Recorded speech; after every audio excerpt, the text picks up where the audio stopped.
Hayya akkam jirtan hordoftoonni fi jaallattoonni chaanaalii Sona Biiftuu. Akkuma beekamu sagantaalee garagaraa qabannee akka isiniif dhiyaannu waadaa galuun keenya ni yaadatama. Nutis waadaa keenya eegnee kunoo qabannee dhiyaannee jirra. Sagantaan keenya irraa waa'ee bu'aa fi faayidaa sochii qaamaa irratti xiyyeeffata. Kanaanis gorsoota ogeessota fayyaa muraasa isin yaadachiisuuf qabannee dhiyaannee jirra. Nu hordofaa. Sochiin qaamaa karaalee hedduun faayidaa qabu.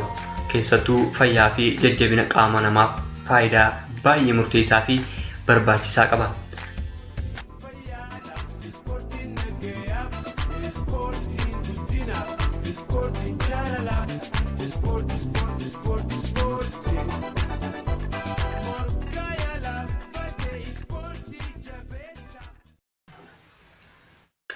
Akka gorsa ogeessonni fayyaa garagaraa qorannoon dhiyeessanitti namoonni yoo xiqqaate torbaanitti daqiiqaa 150 sochii qaamaa gochuu akka qaban ni gorsu. Kana jechuun sa'aatii 2 walakkaadhaaf hojjechuun faayidaa hedduu akka qabu nutti himu. Isaanis akka kanatti faayidaa sochii qaamaa qorannoo irratti hundaa'uun lafa kaa'anii jiru. Sochiin qaamaa dhukkuboota rakkisoo ta'an kanneen akka dhukkuboota onnee, dhiibbaa dhiigaa, dhibee kaansarii garagaraa nurraa ittisuu keessatti gahee guddaa qaba. Carraa ol ka'iinsa dhibee sukkaraa qaama keenyaas ni hir'isa.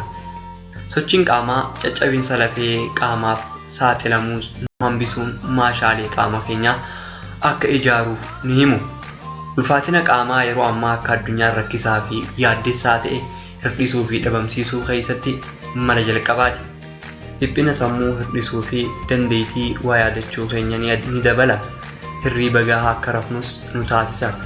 Araada garagaraa irraa akka bilisa taanuu fi hojii keenya guyyuu irrattis akka dammaqinaan hirmaannuu fi hojjennus nu gargaara. Ofitti amanamummaa keenyas dabalee hariiroo hawaasaa waliin qabnu cimsuu keessatti gahee mataa isaa qaba.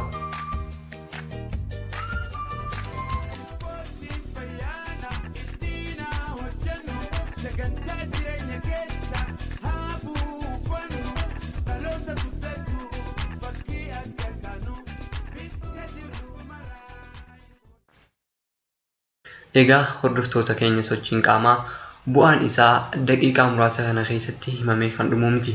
Nutis faayidaalee isaa muraasa irratti xiyyeeffannee isiniif dhiyeessinee jirra. Isinoo sochii qaamaan hagam wal quba qabdu, hariiroo gaarii qabdu taanaan tole. Egaa har'a qophiin keenya baay'ee gabaabbatus nuuf kolchaa jechaa hamma qophii biraa walitti deebinutti turtii gaarii.